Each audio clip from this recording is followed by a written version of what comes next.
શીખ્યા ને 100 ના અને 10 ના, તો તેના જ રીતે આપણે 19મા પ્રશ્નમાં શું કીધું છે કે 1000 ના આધારે અક્ષાંશ મૂલ્યો લખો. શેના આધારે લખવાના છે? 1000 ના આધારે. તો જો પહેલામાં શું કીધું છે કે 2496, તો 2496 એટલે 2000 એ 200 2000 ની વધુ નજીક થાય કે 3000 ની? તો કે યસ, 2000 ની વધુ નજીક થાય એટલે કે શું આવશે? તો કે 2000. પછી કીધું છે 3613, તો 3600 એટલે 3000 ની વધુ નજીક કહેવાય કે 4000 ની વધુ નજીક કહેવાય? તો કે 4000 ની વધુ નજીક કહેવાય ને, એટલે આવશે 4000. પછી કીધું છે ત્રીજું, તો તેમાં શું કીધું છે 5489 એ 5000 ની વધુ નજીક કહેવાય કે 6000 ની વધુ નજીક કહેવાય? તો કે યસ, 489 એટલે કે 5000 ની વધુ નજીક કહેવાય એટલે કે 5000. હવે જોઈએ ચોથું, તો તેમાં શું કીધું છે કે 4555, 4500 ની માથે કેટલા છે? 55, એટલે કે કોની વધુ નજીક કહેવાય? 4000 ની કે 5000 ની? તો કે યસ, 5000 ની વધુ નજીક કહેવાય એટલે શું આવશે? 5000. હવે જોઈએ 20મા, તો તેમાં શું કીધું છે 100 ના સ્થાનનો અંદાજિત ગણતરી કરીને આશરે સાદુરૂપ આપો. તો જુઓ આર્યુ 318, તો એ 300 એટલે કે 300 એટલે 300 ની વધુ નજીક છે ને, 300 ને 18 છે, 300 ની વધુ નજીક છે 400 ની, તો કે 300 ની એટલે કે 300 વત્તા 287, તો એરિયા એ 300 ની વધુ નજીક કહેવાય 200 ની, તો 300 ની કહેવાય એટલે કે 300 વત્તા 103, તો એકોની વધુ નજીક છે કે 100 ની એટલે કે 100, એટલે 300 ગુણ્યા વત્તા 300 વત્તા 100 એટલે 3 ને 3 6 ને 1 7 એટલે કેટલા આવશે? 700. હવે એવી રીતના બીજો ને ત્રીજો છે, તો એના જેવો છે, બધાને આવડશે ને? આમાં આપણે સરવાળો તો આમાં ગુણાકાર છે, આમાં શું છે? બાદબાકી. ત્યાં 294, તો એ કોની વધુ નજીક છે? 200 ની કે 300 ની? યસ, 300 ની એટલે કે 300 ગુણ્યા 405, તો 405 રહ્યા એ કોની વધુ નજીક કહેવાય? 400 ની કે 500 ની? તો કે યસ, 400 ની કહેવાય એટલે કે 400. 4 તરી 12 અને 20 20 એટલે કે 40, એટલે કેટલા આવે? 1,20,000. હવે જોઈએ ત્રીજું, તો તેમાં શું કીધું છે 912 489. હવે 912 રહ્યા એ કોની વધુ નજીક કહેવાય? 900 ની કહેવાય એટલે કે 900 માઈનસ એમના 489, તો એ કોની વધુ નજીક કહેવાય? 400 ની કે 500 ની? યસ, 500 ની વધુ નજીક કહેવાય ને એટલે 500. તો 900 માંથી 500 જાય તો કેટલા બચે? યસ, 400. તો ફ્રેન્ડ્સ આ બધાને સમજાઈ ગયું ને? તો ચાલો હવે જોઈએ આપણે 21મું, તો તેમાં શું કીધું છે કે 1000 ના સ્થાનનો અંદાજિત ગણતરી આશરે સાદુરૂપ આપો. આપણે હમણાં 100 ને અંદાજે કર્યું, હવે 1000 ના સ્થાને તો શું કીધું છે 3107, તો 3107 તો એ 3000 ની વધુ નજીક કહેવાય 4000 ની? તો કે માથે 107 છે એટલે કે 3000 ની વધુ નજીક કહેવાય એટલે કે 3000 વત્તા એમના પછી 1700 ને 1788, તો એકોની વધુ નજીક કહેવાય? 2000 ની વધુ નજીક કહેવાય એટલે કે 2000, તો 3000 ને 2000 કેટલું થશે? 5000 એટલે કે 5000. હવે જોઈએ બીજું, તો તેમાં શું કીધું છે તો કે એવા કરવાની છે આપણે બાદબાકી. હવે આપણને કીધી છે 8302, 8302, તો એ કોની વધુ નજીક કહેવાય? 8000 ની કહેવાય 9000 ની? યસ, 8000 ની વધુ નજીક કહેવાય ને એટલે કે 8000. હવે માઈનસ છે તો માઈનસ તો એમના એમ જ. પછી 5992, કેટલા કીધા? 5000 ની માથે 900, એટલે કોની વધુ નજીક કહેવાશે? 6000 ની વધુ નજીક કહેવાશે ને એટલે કે 6000. તો 8000 માંથી 6000 જાય તો કેટલા બચે? યસ, 2000. તો હવે જોઈ લઈએ આપણે ત્રીજું, તો તેમાં શું કીધું છે તો કે 1896 ગુણ્યા 4036, તો 1896, તો એ કોની વધુ નજીક કહેવાશે? 2000 ની? 2000 ની કહેવાશે ને એટલે કે 2000 અને ગુણ્યા એમના જ. હવે 4036, 4000 ની માથે કેટલા કીધા છે? 36, તો એ કોની વધુ નજીક કહેવાય? 4000 ની કહેવાય ને એટલે કે 4000. તો 4 દુ 8, હવે કેટલા 0 થશે? તો કે આ 3 0 ને આ 3 0 ગુણાકાર થાય એટલે બંને તેના શું થઈ જાય? ડબલ થઈ જાય, એટલે કે 3 ને 3 કેટલા થઈ જશે? 6 0, એટલે કે 8 ની પાછળ કેટલા 0 લાગશે? 6 0. તો આપણે શું કરવાનું? તો 6 0 લખી દીધા, પછી આપણે એને અલ્પવિરામ મૂકવા પડે ને, તો છેલ્લેથી 3 આ 0 કાપીને પછી એક 0, પછી ફરી બે 0 મૂકીને 1 0 એક અલ્પવિરામ એટલે કે 80. તો ફ્રેન્ડ્સ આ શું થઈ ગયા 80 લાખ. તો હવે આપણે જોઈ લઈએ પ્રશ્ન નંબર 22 માં. તેમાં શું કીધું છે નીચેના દાખલા ગણો.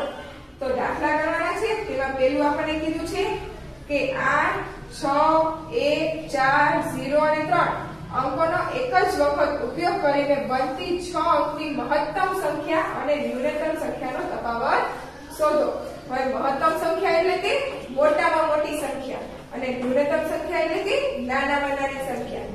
તો તફાવત કીધો છે એટલે બંનેની જે તફાવત એટલે કે બંને વચ્ચે કેટલો તફાવત રહે છે એટલે શું કરવાનું થશે આપણે બાદબાકી. એટલે આપણે તફાવત મળી જાય તો આપણે તફાવત શોધવાનો છે.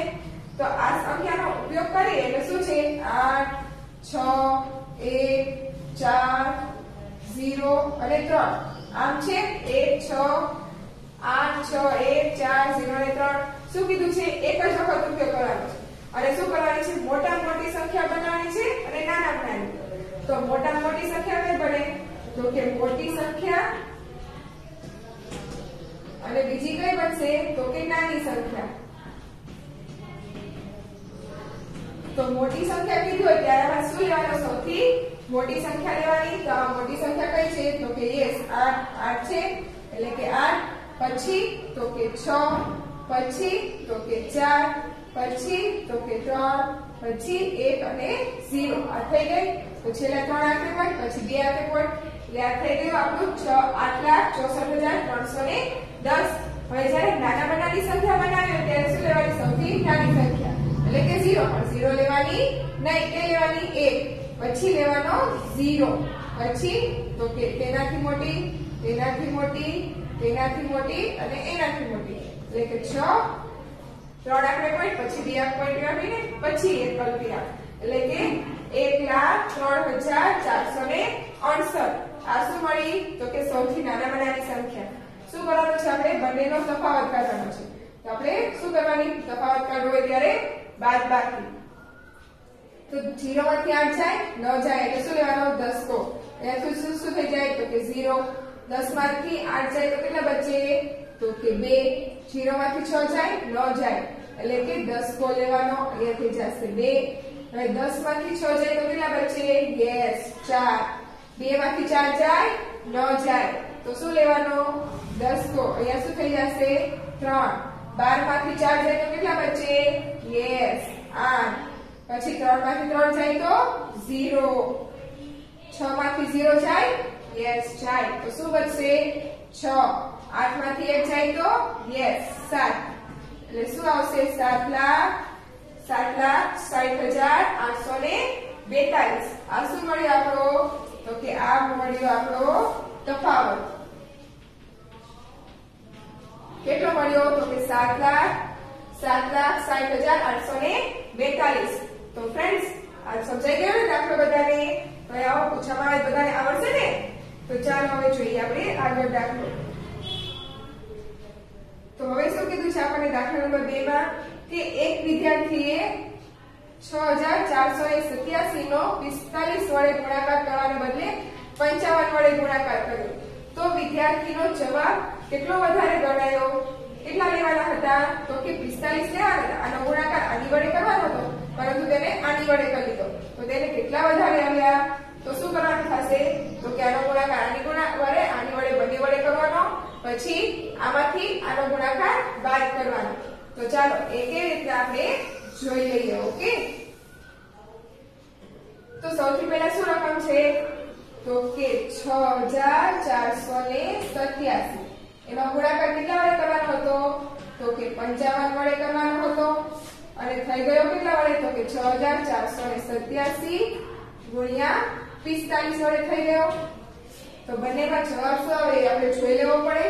તો ચલો બે રકમની શું થઈ જાય તો કે 0. 4 7 પંચું તો કે 35.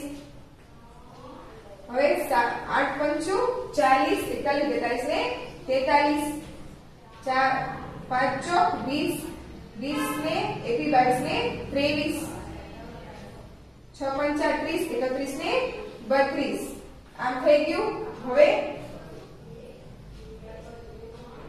હવે શું થશે તો કે હવે આપણે આવશે તો કે આ અંક વડે તો આ અંક વડે કરીએ ત્યારે શું થશે તો કે 7 5 સત્તુ 35. હવે આ 5 અઠ્ઠું 40 41 42 ને 43. પછી 5 ચોક 20 5 ચોક 20 21 22 23 ને 24. પછી કેટલા આવશે તો કે 5 6 30 31 ને 32.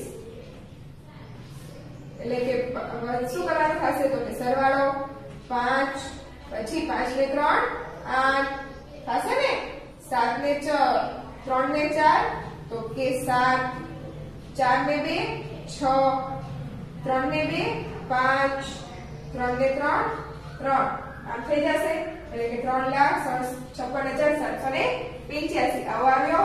હવે આપણે આની વડે ગુણાકાર કરવો પડશે તો કે બે રકમ શું થઈ જશે 7 ચોક 48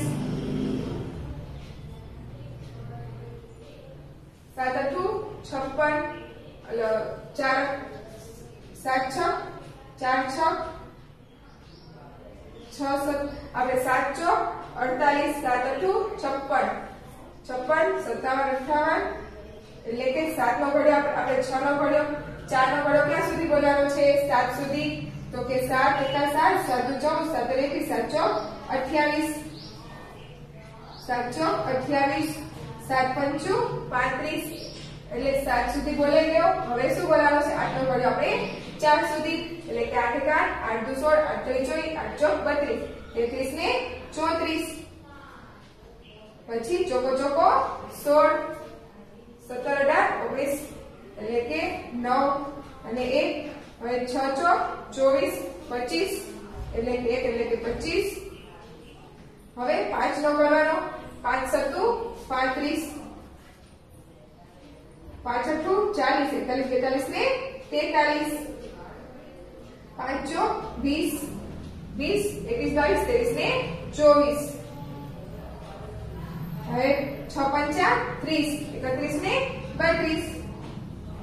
હવે શું કરવાનું આપણે યસ સરવાળો તો 0 વત્તા 5 એટલે કે 5 8 ને 3 8 ને 3 કેટલા થાય યસ 11. હવે 3 ને 4 ને 4 8 ને 1 9 9 ને 2 11 5 ને 6 6 ને 3 9 2 એમના એમ એટલે કે કેટલા આવ્યો તો કે 2,53,915.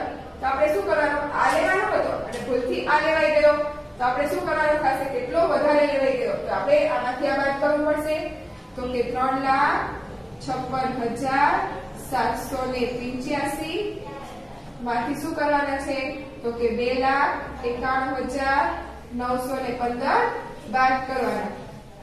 5 માંથી 5 જાય તો 0 8 માંથી 1 જાય તો 7 પછી અહીંયા 10 તો અહીંયા શું થશે તો કે 5 એટલે કે 17 માંથી 9 જાય તો કેટલા બચે તો કે યસ કેટલા બચશે 8.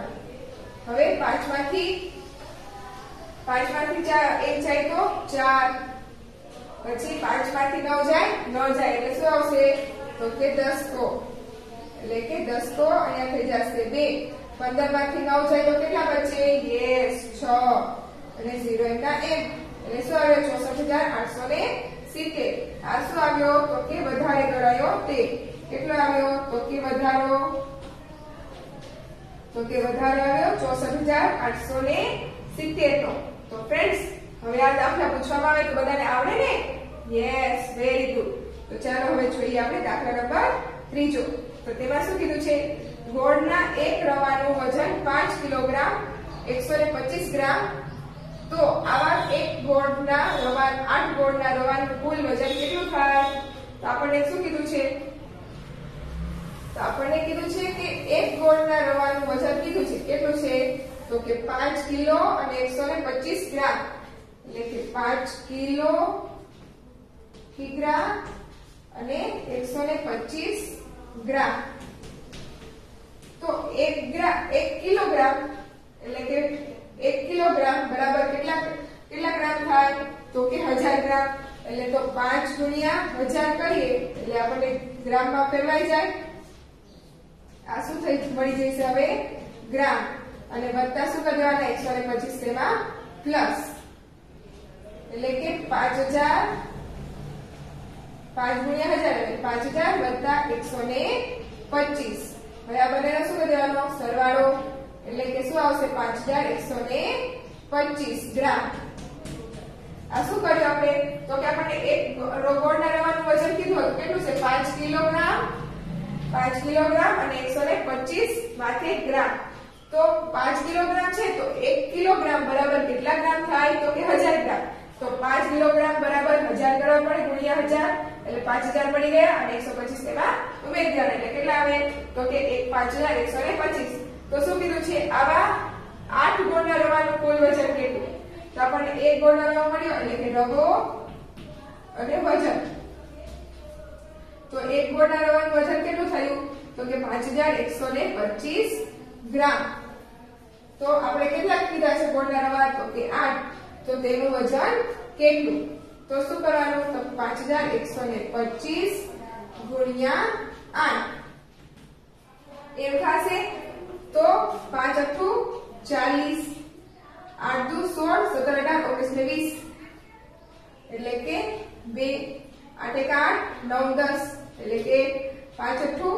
40 ને 41 કેટલું થયું તો કે 44000 ગ્રામ આ શું મળ્યું તો કે ગ્રામ કેટલું મળ્યું તો કે 41000 ગ્રામ તો હવે આ 41000 ગ્રામ મળ્યું તો કે 1000 ગ્રામ બરાબર કેટલું થતું હતું તો કે 1 કિલોગ્રામ તો આપણે કેટલા કરવાના તો કે ગ્રામમાં કિલોમાં ફેરવવું હોય તો કે 41000 ગુણ્યા 1 છેદમાં કેટલા કરવાના થાય તો કે 1000 એટલે કે આ 3 0 વયા જાય શું આવ્યું તો કે 41 કિલોગ્રામ એટલે કે કિલોગ્રામ એટલે શું થયું તો કે 41 કિલોનું શું થયા તો કે 8 ગોળના રવા રહ્યા એ કેટલા થયા તો કે 41 કિલોગ્રામના તો ફ્રેન્ડ્સ સમજાઈ ગયું ને શું કર્યું આપણે તો કે એક આપણને વજન આપ્યો એનું આપણે ગ્રામમાં ફેરવા અને ગ્રામમાં ફેરવા એટલે એક રવાનું વજન આપણને મળી ગયો કેટલો તો કે 5125 તો 8 ગોળના રવાનું વજન કેટલો થાય તો કે 5125 ગુણ્યા 8 એટલે કે